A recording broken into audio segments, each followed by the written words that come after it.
नमस्कार। Greetings from HCFI। मैं आपका दोस्त आज के इस 100th सेशन का होस्ट कृष्ण चावला सभी देखने सुनने वालों का आज के इस सेशन में स्वागत करता हूं। आज इस 100वें सत्र में सभी HCFI के मेंबर्स का, सभी RWAs का, मार्केट एसोसिएशन का, टेक्सटाइल मार्केट एसोसिएशन का और अपनी एक्सटेंडेड हेल्थ एजुकेटर फैमिली का विशेष रूप से स्वागत करते हुए मुझे हर्ष हो रहा है। आज का दिन हमारे सभी के लिए विशेष है। आज हमने एक माइलस्टोन अचीव कर रहे हैं, एक 100th सेशन जो हेल्थ एजुकेटर्स के लिए विशेष रूप से 2 वर्ष पहले चलाया गया था, उसका आज हम 100वां दिन मना रहे हैं, 100वां सेशन मना रहे हैं। वैसे भी आज का दिन विशेष है। आज 13 अप्रैल है। 13 और 14 अप्रैल को पंजाब, हिमाचल, हरियाणा के इस प्रदेश में वैसाखी के रूप में मनाया जाता है और इसी दिन को त्रिपुरा, असम में बिहू के रूप में मनाया जाता है। वैसाखी या बैसाखी ये हमारे लिए एक विशेष महत्व का दिन है। आज ही के दिन गुरु गोविंद सिंह ने खालसा पंथ की स्थापना की थी। आज ही के दिन गुरु गोविंद सिंह ने देश पर न्यौछावर होने वाले कुछ सपूतों को आह्वान किया था कि जो अपने आप को बलिदान करना चाहे वो आगे आए, तो उनको पंच प्यारों के नाम से, जो गुरु को अधिक प्रिय होते हैं, इस नाम से पुकारा जाने लगा। आज का दिन सभी किसान लोग आज की फसल पूरी होने पर, फसल के घर आ जाने पर प्रभु का धन्यवाद करते हैं, गुरुद्वारों मंदिरों में जाते हैं, सरोवर, नदियों और झरनों में स्नान करते हैं और प्रभु का धन्यवाद करते हैं। इसके साथ साथ आज का ऐतिहासिक पर्व भी है कि आज के दिन 13 अप्रैल 1919 को जब प्रथम महायुद्ध समाप्त हुआ था, प्रथम महायुद्ध के दौरान अंग्रेजों ने भारतीयों को कुछ आजादी की ओर बढ़ने के लिए कुछ निर्देश दिए थे, कुछ संकेत दिए थे। लेकिन 13 अप्रैल 1919 को भारतीय जब बैसाखी का त्योहार मनाने के लिए अमृतसर में जलियांवाला बाग में एकत्रित हुए तो उन पर नरसंहार हुआ। जलियांवाला बाग एक संकरी एंट्री है जिसमें एक ही एंट्री और एग्जिट है। अंदर एक कुआं हुआ करता था, अभी भी है। तो जो लोग उस समय बच्चे, परिवार, महिलाएं, पुरुष जो उस समय अंदर वैसाखी का त्योहार मनाने के लिए एकत्रित हुए थे, सैंडर्स ने उनको घेर कर अंग्रेजों की फौज ने निहत्थे भारतीयों पर गोलियां चलाई। कुछ कुएं में ही दफन हो गए, कुछ बाहर भी ना भाग सके और वो अंदर मारे गए। अंग्रेजों की फौज उनको छोड़कर चली गई तो बाद में पता चला कि लगभग 379 डेथ्स और 1200 लोग उसमें घायल हुए। तब से लेकर ये एक हमारे दिल में एक दुख की दिन भी रहा है और उस नरसंहार का बदला उधम सिंह ने उस अंग्रेज जनरल की 13 मार्च को उसके साथ बदला लिया और उसका मर्डर किया या खून किया या उसे शहीद किया। तो इस प्रकार से ये दिन हमारे लिए विशेष है। और उसके साथ साथ 12 अप्रैल 1895 को पंजाब नेशनल बैंक की स्थापना भी लाला लाजपत राय ने लाहौर में की। ये भी एक अपने स्वदेशी जागरण की ओर एक हमारा जो है महत्वपूर्ण कदम था। उसके साथ साथ जैसा मैंने आपको बताया, ये विशेष सत्र वेडनेसडे सेशन जो है हमारे स्वास्थ्य गुरु डॉक्टर के अग्रवाल ने हेल्थ एजुकेटर्स के लिए शुरू किया था। आज इस दिन हम अपना 100वां सत्र भी मना रहे हैं। ये हमारा 100th सेशन है। आज अगर हमारे स्वास्थ्य गुरु हमारे बीच होते तो आवश्यक रूप से इसे हम धूमधाम से मनाते, किंतु उनके निर्देशों के अनुसार, जैसे उन्होंने कहा था, शो मस्ट गो ऑन, मेरे जाने को दुख नहीं बल्कि खुशी के रूप में मनाया जाए। तो उनके आदेशों का पालन करते हुए आज हम बहुत इस बात के लिए अपने आप को हर्ष का वातावरण है और हम खुशी महसूस कर रहे हैं कि हमने 100 सेशन पूरे कर लिए। उसके साथ साथ मैं एक बात भी कहना चाहूंगा कि अभी हम धीरे धीरे बात कर रहे थे डॉक्टर कालरा के साथ कि धीरे धीरे ये सेशन में थोड़ी मायूसी आती जा रही है, लोगों का इंटरेस्ट कम हो रहा है या लोग व्यस्त हो रहे हैं, बार बार उनको बुलाना पड़ता है। तो मैं कहूंगा कि इस बात को एक बार गंभीर रूप से सोचें कि क्या वो चाहते हैं कि सेशन चले या ना चले। इस बात पे भी आप अपने मन में विचार करें, हमें फीडबैक दें। अगर आपको इन कार्यक्रमों से या इस सेशन से कुछ और चाहिए जो आपकी अपेक्षा के अनुसार हम नहीं कर पा रहे, तो आप अपने बहुमूल्य सुझाव हमें दीजिए ताकि हम उन्हें पूरा कर कर आपकी अपेक्षाओं पर पूरा खरा उतर सकें। आप जानते ही थे कि ये हर हेल्थ एजुकेटर कोर्स हमारे माननीय डॉक्टर के कालरा हमारे बीच हैं, हमारे साथ हैं। उनके अध्यक्षता में हर सोमवार को 10 बजे से 7 बजे तक हम हेल्थ एजुकेटर्स नए बनाया करते थे और उनके लिए कार्यक्रम चलाते थे।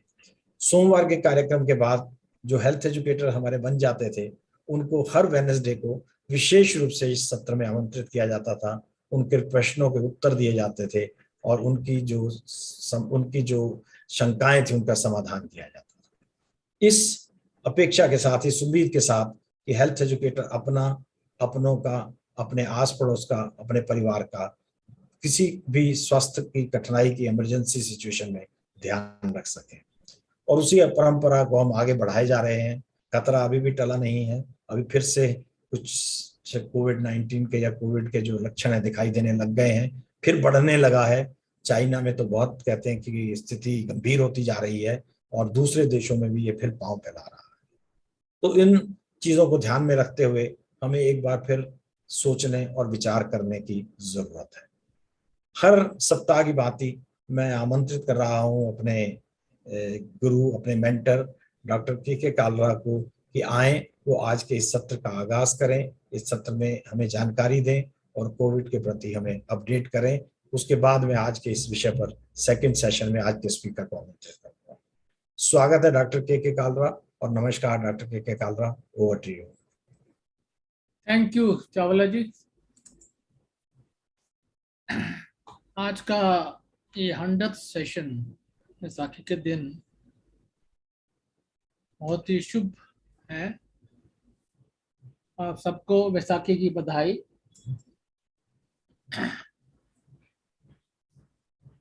अब देखिए, जैसे कि आपने अभी चावला जी ने बताया कि कोविड अभी खतरा बना हुआ है, मैं उसके बारे में अपडेट दूंगा।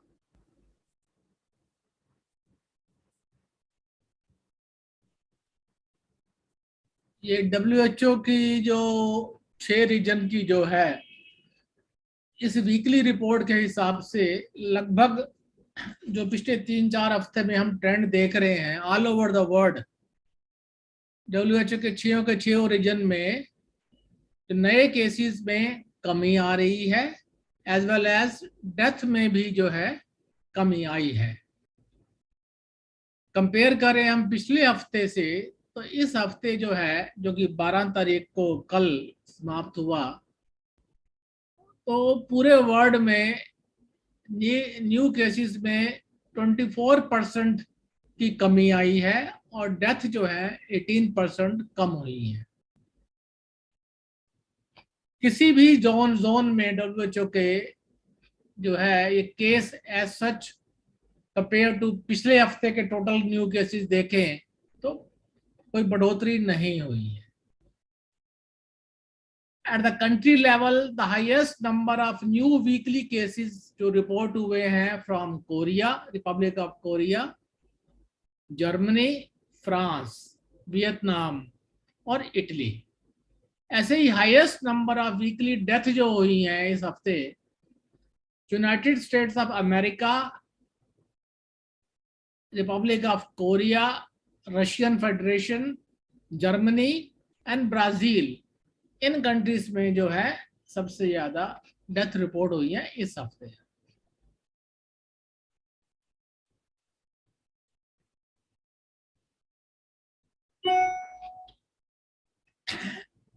पिछले सप्ताह की तरह इस सप्ताह में भी पूरे वर्ल्ड में, all over the world, different different countries में ये ओमिक्रॉन जो है 99.2% जो है केसेस में देखा गया है, और डेल्टा जो है इस हफ्ते भी लेस देन 0.1%।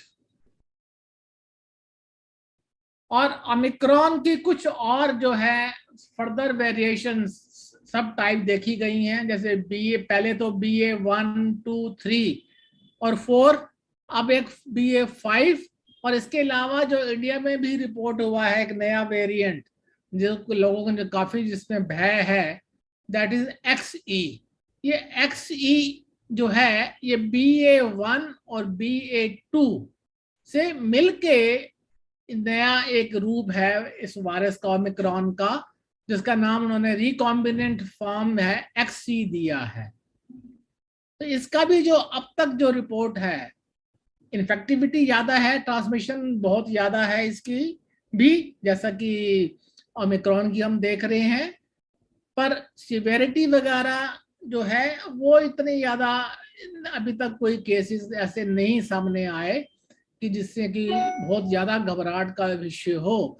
पर WHO अभी भी जो है इस पे अभी पूरी वॉच रखा हुआ है। तो ये XC वाला जो नया वायरस जो इंडिया में भी कुछ सिटीज में रिपोर्ट हो चुका है, ये और कुछ नहीं है, इसका डेल्टा से कोई लेना देना नहीं है। ये BA 1 एंड BA 2 से मिलके उन दोनों के बीच का रिकॉम्बिनेंट फॉर्म है। जैसा कि पहला हम BA 2 देख रहे हैं, तो उस तरह से इसका भी जो है प्रसार और हम देखने को हमें आगे और मिल सकता है। और कुछ कंट्रीज में इस हफ्ता BA 4 एंड BA 5 भी देखने को मिला WHO की रिपोर्ट के हिसाब से। और कंट्रीज बाकी देखें, हमारे देश में लास्ट 24 आवर्स में सिर्फ 1088 केसेस 1088 केसेस नए जो है रिपोर्ट हुए हैं, और डेथ्स जो है इंडिया में only 26 the last 24 hour report हुई है as per website data of the ministry of health. तो एक्टिव केसेस सिर्फ 0.03% एंड डेथ रेट हुआ 1.21%। टोटल वैक्सीनेशन की बात करें तो आज तक जो है 186 करोड़ से थोड़ा सा ऊपर 7,06,499 टोटल वैक्सीनेशन डोजेज लोगों को, एलिजिबल लोगों को लग चुकी हैं। और इसमें देखें तो आप नीचे देखेंगे कि प्रिकॉशनरी डोज जो इंडिया में बूस्टर डोज को नाम दिया गया है प्रिकॉशनरी डोज, ये भी जो है लगभग 2,35,00,000 लोगों को लग चुकी है। ओवरऑल अब तो हमें पता है कि ओवरऑल हम देखें वैक्सीनेशन स्टेटस, फुली वैक्सीनेशन का मोर देन 80% इंडिया में हुआ, 87% है। और ये जो वैक्सीनेशन हो रहा है पूरे कंट्री में 42,199 वैक्सीनेशन सेंटर्स के थ्रू माध्यम से ये टीका लगाया जा रहा है। इसमें से गवर्नमेंट के जो है लगभग 40,969 और प्राइवेट वैक्सीनेशन सेंटर जो है 1,230 है। और अब तो जो है 12 से बड़े बच्चों को अभी वैक्सीनेशन शुरू हो चुका है।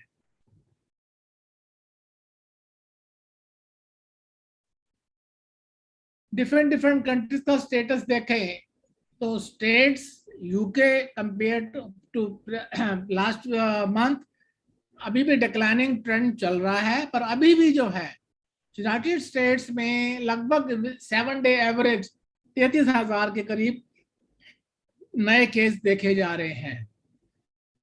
और यूके में तो और ज्यादा अधिक है, लगभग 7 डे एवरेज केसेस हैं 53,996। ऐसे ही रशिया में भी अब ट्रेंड डाउनवर्ड चल रहा है, पर वहां पर भी लगभग 13,000 cases new cases per day. Germany में देखिए 7 डे एवरेज है 1,66,858। तो अभी भी जो है कुछ कंट्रीज हैं जहां जो है बहुत अधिक मात्रा में ये केसेस देखे जा रहे हैं। चाइना में भी जो है पिछले 2 हफ्तों से काफी ज्यादा मारामारी हो रही थी और पूरा ये लॉकडाउन लगा दिया गया था एक पर्टिकुलर शहर में। तो आज भी देखें तो वहां से भी 24,773 7 डे एवरेज केसेस जो है वहां से रिपोर्ट हो रहे हैं। ऑस्ट्रेलिया में भी लगभग 51,348 ऐसे। न्यूजीलैंड भी काफी केसेस वहां से रिपोर्ट हो रहे हैं। फ्रांस में देखिए, फ्रांस में 1 लाख से ऊपर 1,31,207 केस 7 डे एवरेज वहां का जो इस हफ्ते देखने को मिला। और ऐसे ही जो हमारे एशिया, साउथ ईस्ट एशिया में भारत और भारत के आसपास के देश हैं, वहां पर जो है केसेस कंट्रोल्ड है। नेपाल में सिर्फ 13 केस है 7 डे एवरेज। भूटान में भी इन 2 हफ्तों में केसेस जो हैं थोड़ा सा बड़े हैं कि 1700 के लगभग 7 डे एवरेज भूटान में न्यू केसेस की देखी जा रही है। बर्मा में केसेस कंट्रोल में है, सिर्फ 60 केस एवरेज इस हफ्ते। पाकिस्तान भी कंट्रोल में है। बांग्लादेश में भी सिर्फ 38 7 day average cases per day देखे जा रहे हैं। तो ये था regarding COVID, different countries regions में क्या स्टेटस है। अभी खतरा टला नहीं है। कुछ देशों में अभी भी केसेस पर डे आपने देखा 1 लाख से भी ऊपर आ रहे हैं। तो थ्रू माइग्रेशन जो है अभी भी जो है हमें ये हमेशा अंदेशा है और रहेगा कि नए नए म्यूटेशन स्ट्रेन तो आते रहेंगे। तो कोई भी नया स्ट्रेन पता नहीं कब वो गंभीर रूप धारण कर ले डेल्टा की तरह, हम कुछ कह नहीं सकते। इसलिए जो है आल्दो हमारे देश और देश के आसपास के देशों में केसेस में बहुत अधिक कमी आ रही है, पर प्रिकॉशनरी जो है प्रिकॉशंस जो मस्ट कंटिन्यू। अगर हमने इस टाइम पूरी तरह ढील अगर दिखाई तो जैसे दिल्ली एनसीआर में हम देख रहे हैं कि इन्फेक्टिविटी रेट, ट्रांसमिशन रेट जो है बढ़ गया है। पहले जो ये 1.74 के करीब था, अब जो है कुछ दिन पहले 2-3 दिन पहले अब जो है 2 से ज्यादा है। 2% से ज्यादा ट्रांसमिशन या पॉजिटिविटी रेट का मतलब तो खतरा है। केसेस हालांकि दिल्ली में टोटल 24 आवर्स में 202 केस ही रिपोर्ट हुए हैं और 1 डेथ। महाराष्ट्र में देखें तो 113 केस लास्ट 24 आवर्स में। केरला में 298। पर हमेशा जो है ये जो एक वेरिएशंस का, म्यूटेशंस का इंदेशा हमेशा बना रहता है। और किसी भी समय अगर सावधानी हटी तो ये दुर्घटना जो है कि एक और नया कोई वेव का मतलब रूप हम देखने को मिल सकता है।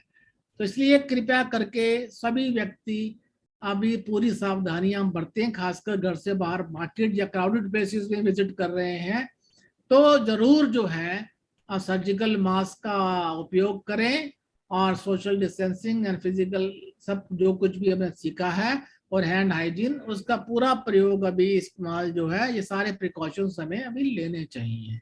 अदरवाइज किसी भी समय जो है दोबारा से कुछ एक ये जो वायरस का एंडेमिक इतना ज्यादा जो हो रहा है, ये नई वेव आने की अंदेशा हमेशा बनी रहेगी और आ भी सकती है।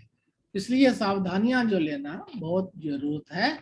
और जो लोग वैक्सीनेशन जिनका अभी एलिजिबल हो गए हैं, जैसे बच्चों का 12 साल से ऊपर अब शुरू कर दिया गया है, या बूस्टर डोज इवन 18 से ऊपर भी अब सबका लगना शुरू हो गया है, तो कृपया करके एज पर गाइडलाइन सभी व्यक्ति एलिजिबल लोग जो हैं जाके अपना टीकाकरण कराएं, ताकि ये जो है हम अपना बचाव और अपने पड़ोसियों का बचाव उसका ध्यान रखें।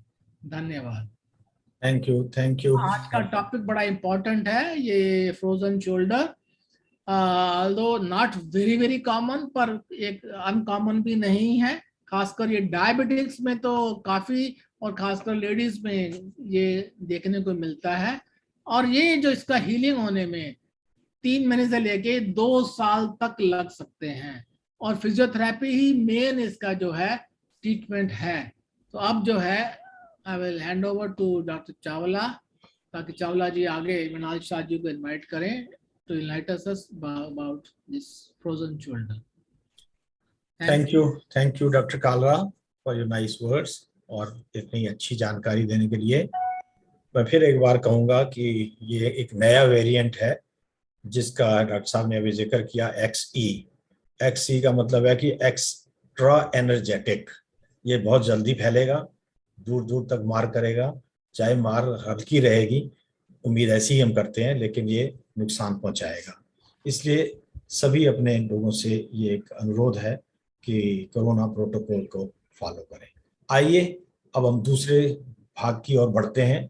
दूसरा भाग हमारा रहेगा फ्रोजन शोल्डर, जैसे डॉक्टर कालरा ने बताया, और दूसरे सेशन को ले रही हैं हमारी फिजियोथेरेपिस्ट मिनाल शाह। मिनाल शाह के बारे में आप सभी जानते हैं, हमारी हेल्थ एजुकेटर फैमिली की मेंबर हैं और काफ़ी समय से हमारे साथ जुड़ी हुई हैं और हमारे सेशंस लेती रहती हैं और काफ़ी पॉपुलर हैं। इन्होंने अपना काफ़ी विशेष स्थान बना लिया है अपने इस ग्रुप में और इनकी काफ़ी डिमांड रहती है कि कुछ ना कुछ सेशन ये लें। आज इनका सेशन रहेगा फ्रोजन शोल्डर के ऊपर। जैसा डॉक्टर काला ने बताया, फ्रोजन शोल्डर डायबिटिक के लिए विशेष रूप से ज़्यादा जल्दी होता है, अधिक होता है। आजकल कई लोगों को मैंने देखा है कि जहाज में सामान ऊपर रखते हुए, बेल्ट से सामान उठाते हुए, या महिलाओं का किचन में सामान रखते हुए ऊंचा जो जहां पहुंच नहीं है, हाथ नहीं जाता, जबरदस्ती करते हुए हाथ में शोल्डर में दर्द आ जाना स्वाभाविक है। और उसका अगर समय पर उपचार ना किया जाए तो वो फ्रोजन की तरफ चला जाता है, फ्रोजन शोल्डर हो जाने की संभावनाएं बढ़ जाती हैं, विशेष रूप से जिनको डायबिटीज है। जब आप अपनी कंघी ना कर सकें, अपने बालों को कोम ना कर सकें, अपने बैग पॉकेट से पर्स ना निकाल सकें, अपनी आप बैग को टॉवल के साथ साफ ना कर सकें, या आप अपने कपड़े शर्ट वगैरह पहनने में कठिनाई महसूस करें, तो ये संकेत है फ्रोजन शोल्डर के। ये मोटी मोटी बातें थी जो मैंने बताई हैं। आइए डिटेल में जानते हैं आज के इस प्रवक्ता, आज के हमारी डॉक्टर मिनाल शाह से फ्रोजन शोल्डर के बारे में डिटेल में। Over to you, Dr. Minal, and welcome to the session. This is our special session. आज हमारे लिए बहुत विशेष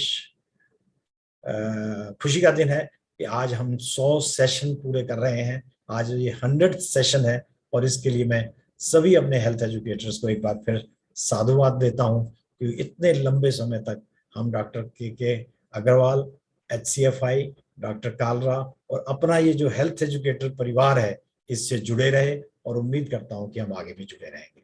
over to you Minal Shah.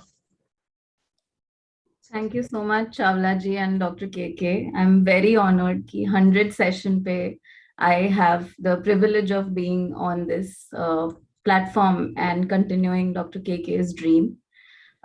Today's session will be on a very commonly observed topic, which is frozen shoulder. हमने कहीं ना कहीं अपने day to day life में देखा ही होगा, and I'm sure a lot of people in the group might have also experienced it. The idea of today's session is to give you an understanding कि frozen shoulder क्या होता है, कैसे होता है, उसे हम कैसे identify कर सकते हैं, और before it becomes a very severe condition हम उसे कैसे manage और treat कर सकते हैं. I will just share my screen now and let me know if it is visible. Yes, it is visible. Frozen shoulder. Yes. Good afternoon, everybody. Thank you for taking out your time to come and sit with me and understand this better.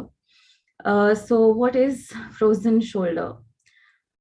So today's agenda is I will be giving you a brief on frozen shoulder. क्या होता है, वो कैसा दिखता है, किन लोगों को हो सकता है, कहाँ पर कॉमन है, कहाँ पर नहीं है, उसका क्लिनिकल प्रेजेंटेशन, मतलब वो कैसे आप आइडेंटिफाई कर सकते हो कि ये फ्रोजन शोल्डर है, हाउ टू डायग्नोज इट, उसमें ट्रीटमेंट ऑप्शंस क्या है हमारे पास, and last but not the least, how to stay completely away from a frozen shoulder. Now, when you say frozen shoulder, what is it exactly? So your shoulder is comprised of a lot of, it is a joint capsule and it is comprised of a lot of ligaments present over here.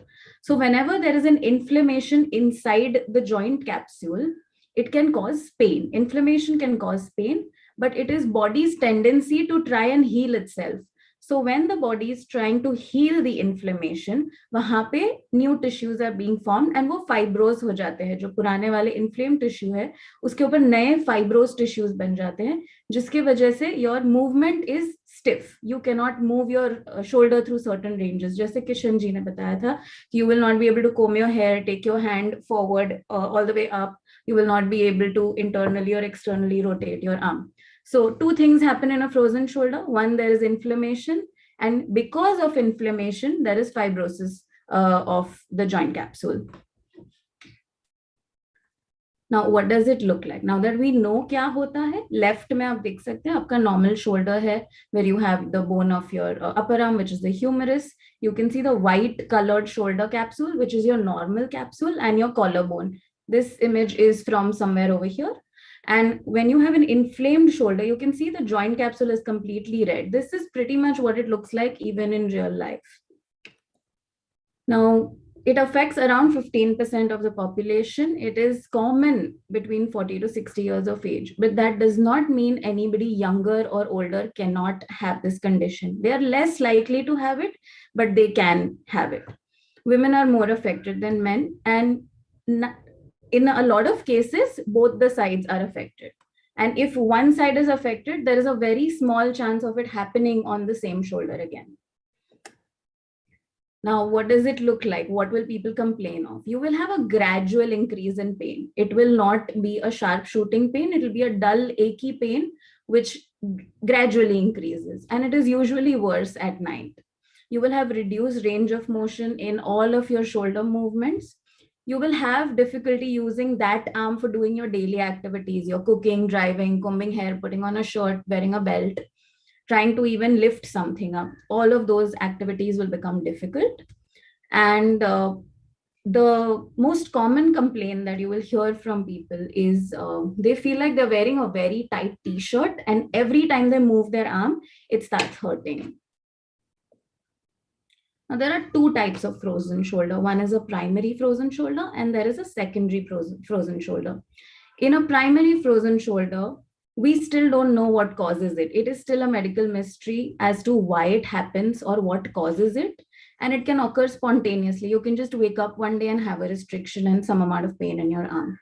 Now, the most commonly known is the secondary frozen shoulder. It can be caused due to trauma, because when you have trauma, again, the joint capsule will get affected and it will get inflamed and thus lead to fibrosis. And then again, the range of motion will be restricted. So trauma, surgery, disease, prolonged immobilization. After a heart surgery, a lot of people are advised not to take their hand over their head, but they forget that the shoulder needs mobility. So they stop even doing the exercises of the lower planes. So that is not advised. Then you can have secondary frozen shoulder as a result of thyroid, as a result of diabetes. Now, in diabetes, what happens is, because there is a lot of sugar present in the body, they often get deposited in the collagen of your ligaments of your shoulder, which can cause a loss of elasticity in the ligaments, and that can lead to a frozen shoulder or shoulder pain. Now, there are 3 stages of frozen shoulder. Unfortunately, once you get into this cycle, there is no way to get out of it unless you complete the whole cycle. Regardless of whether you take treatment or you don't, you will always go through these 3 stages of frozen shoulder. The 3 stages are freezing, which lasts anywhere between 3 to 9 months. The second stage is frozen, when your shoulder is absolutely immobile, very painful. It is 9 to 15 months. And the stage 3, which is the thawing phase, which can last up to 2 years or even 4 years. Now, these 3 stages often overlap over each other. There is no specific demarcation to know what stage you are in or what stage you will be going to next. They are usually overlapping with each other. The next slide will give you a basic understanding on what are the symptoms. If you want, you can take a screenshot to have a better understanding. So the first stage, freezing stage, lasts anywhere between 3 to 9 months, and it is painful, progressive stiffening, and you will have pain at rest. Now, if you have pain at rest, you are still in the early stages, and this would be a good time to visit your GP, your ortho, your physio, anybody who can give you attention and get it evaluated. In the freezing stage, you will have issues with abduction, which is raising your arm from the side. You will have issues with external rotation, and you will also have issues with internal rotation of your shoulder. And in the freezing stage, restriction will begin before the pain. Now, in the frozen stage, what happens is you have spent 3 to 9 months in the freezing stage. So you've already been dealing with pain and stiffness in the first place. So that will still continue. However, the pain will slowly keep going down. And in the frozen stage, you will only see pain with movement, and you will have significant restriction due to stiffness. Now, why does this happen? Because you've spent the last 3 to 9 months trying to guard your shoulder, trying to reduce mobility, trying to keep it at rest, which can also lead to the atrophy of the deltoid muscles, the rotator cuff, your bicep, and your tricep. Because you have not been using that arm, the muscle can go into atrophy or disuse atrophy, as we call it. And then the last stage, which is your thawing stage, it lasts anywhere between 15 to 24 months. Mobility starts, going back to normal. You will have no pain in the last stage. You will only have significant restriction of movement. And if not given attention, some people can never regain full range of motion, and the joint capsule always stays stiff. Now, how do you diagnose a frozen shoulder? One, you will have to get a physical examination done by a certified medical practitioner. You will also check your blood work and CBC for your inflammatory markers, because this is an inflammatory condition. It also has an autoimmune component to it. Again, it is not found on the blood work, but it can lead to a diagnosis. You will the X-ray with your frozen shoulder will usually be normal. However, the MRI will show how the ligament fibers are inflamed. Now, what are our treatment options? Now, the good thing about frozen shoulder is it is a self-limiting condition. It will come on its own. It will go away on its own. You can choose to not seek any treatment whatsoever. However, those 2 years will be the most painful years that your shoulder ever experiences, which is not something which is palatable for a good quality of life, which is why we advise you to take treatment as soon as you find one of these clinical features in yourself.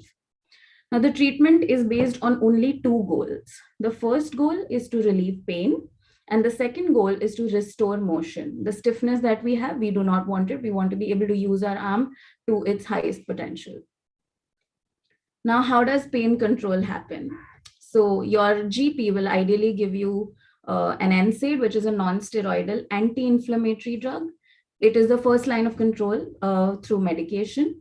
You can also have joint injections using steroids or an anesthetic agent. You can have oral steroids, which are tapered over a course of weeks to reduce the inflammation and thus have a reduction in pain. You can have therapeutic modalities. You can use heat. You can ideally use heat before a session so that it makes your shoulder more malleable and soft and easy to move. And then you can do your exercises. And after you've been tired doing your exercises, you can give your shoulder the recovery using ice or any cold agent. These are the methods of pain control. This does not still address the stiffness that the patient is going through. These are your options for pain control. Now we'll look at how we manage the stiffness. Now, this initial treatment has to be aggressive. As soon as you figure out that you may or may not have frozen shoulder, the first thing I need you to do is visit a physio, visit your ortho, talk about how you can stay away from stiffness and from pain. Now, the motion restoration has 3 approaches. The first one is relaxation. You are tense, you're sitting like this all day, you're trying to guard your shoulder, you've been asked by several people not to move it, the pain is not letting you move it. We need you to relax the joint. We need you to calm down and understand that movement is good for you. Movement is good for the joint. Joints are meant to move.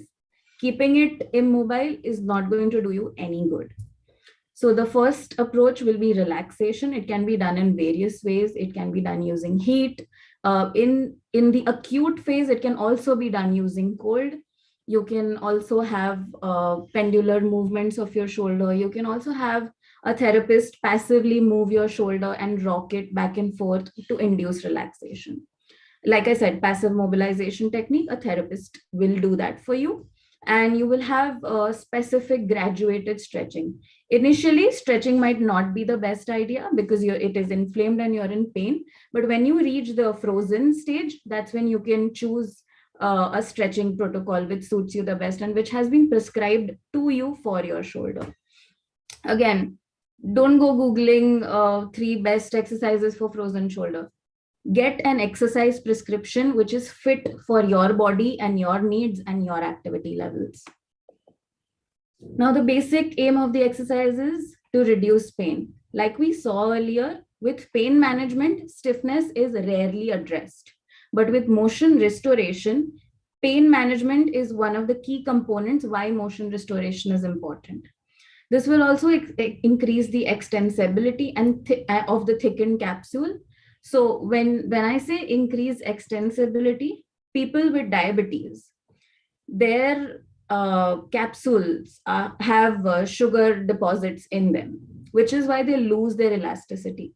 However, if you give it continuous movement and mobility, the elasticity can be retained till certain degrees to improve the mobility of the shoulder. And because the shoulder is a joint which has so many muscles around it, they also handle how mobile or how fixed the shoulder is, which is why you need to train the muscles around it as well. Now, if the option 1 and option 2 doesn't work for you, if pain control and motion restoration is not good enough for you, or if you do not respond to any of that for over 4 months, your other option is a surgical option, which is a very aggressive course of treatment, but sometimes people require it. Sometimes athletes require it because not using their arm could mean a step away from their career and a step away from their day-to-day work life. So for such conditions, there are a lot of surgical options involved. Certain options are steroid injections, which is a minimally invasive option. The second option is manipulation under anesthesia, where they give you anesthesia and then manipulate your shoulder for it to go back to the socket and stay there.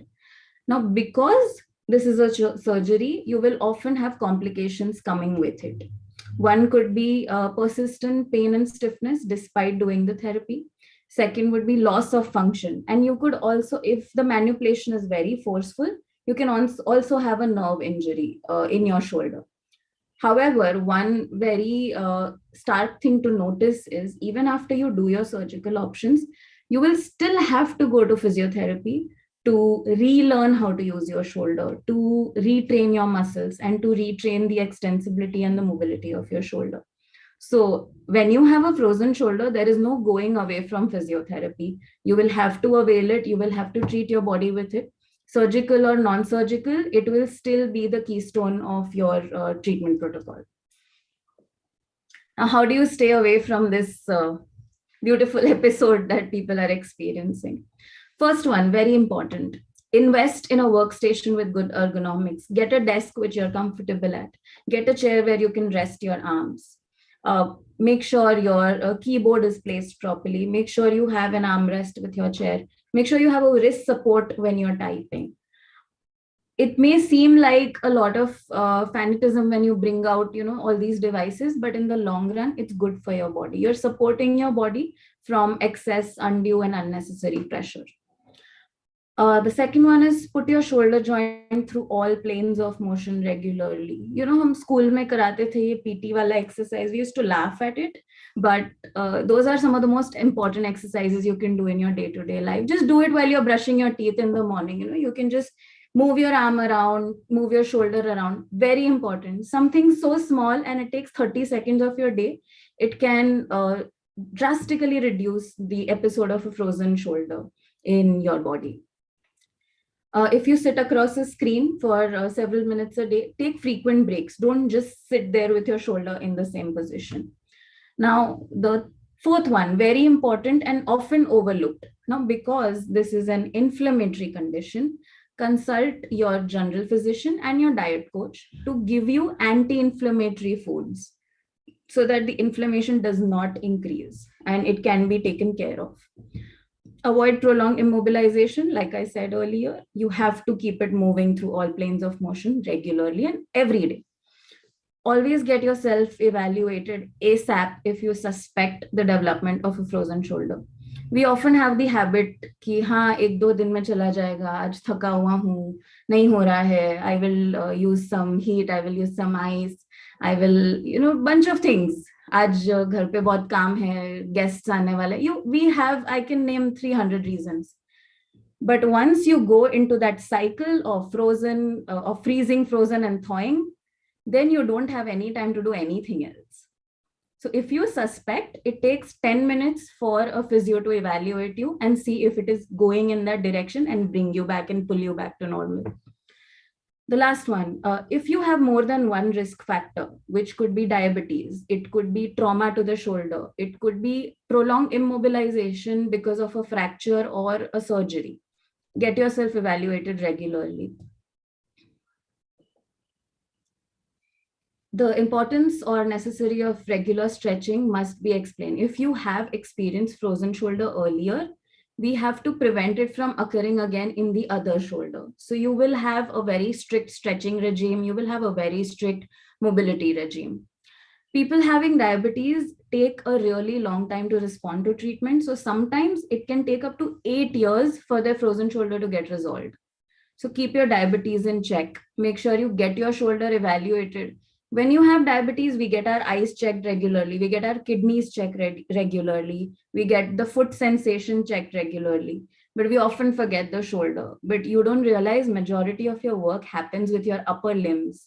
We are primates that walk on 2 legs and use our upper limbs to do all of our activities. And if these go for a toss, you will feel handicapped.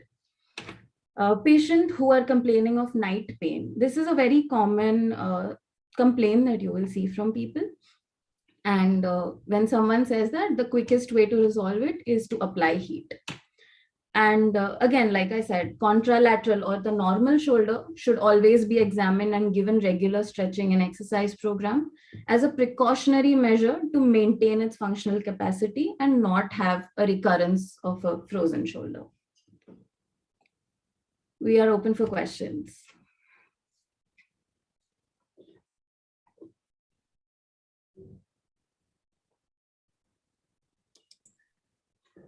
Yes. Thank you, Dr. Minal. Now we can have questions. If you have questions, please raise your hand. You can ask your questions directly to Minal. Do we have questions?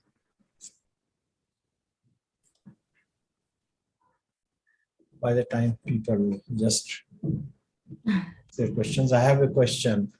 कि जो लोग diabetic हैं उनको किसी ना किसी रूप में तो किसी ना किसी फॉर्म में तो एक्सरसाइज करनी ही पड़ेगी. और अगर वो उस एक्सरसाइज को जो रूटीन की डेली की एक्सरसाइजेज हैं उनको कंपनसेट करने के लिए अगर ये जब एक्सरसाइज करते हैं फ्रोजन शोल्डर के लिए या किसी और नॉर्मलिटी के लिए तो क्या वो भी कंपनसेट करती है उसको डायबिटीज को कंट्रोल करती है हेल्प करती है उसमें? So with diabetes, you need aerobic exercise. So there are 2 exercises which we are looking at right now. Aerobic exercise will work on your heart health. It will work on your blood pressure. It will work on your glucose consumption and insulin effects of the body. So that will include activities like walking, swimming, running, jogging, playing a sport. Okay, so these work on your heart health, your glucose consumption and your insulin effects of your body, and keeping up with your overall health and your blood pressure and stuff like that. However, when I'm talking about shoulder exercises, I'm talking about mobility. Shoulder does not need blood pressure. Shoulder does not need, your insulin levels and all of that in check. Shoulder needs mobility.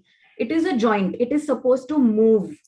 This is your arm, the humerus, and this is your shoulder socket. Your shoulder socket is meant to move. It is one of the most mobile, it is a ball and socket joint. It is one of the most mobile joints you have in your body. And if you keep it dormant like this, it will start getting fibrosed and then you will have a frozen shoulder and then good luck trying to move it through any plane.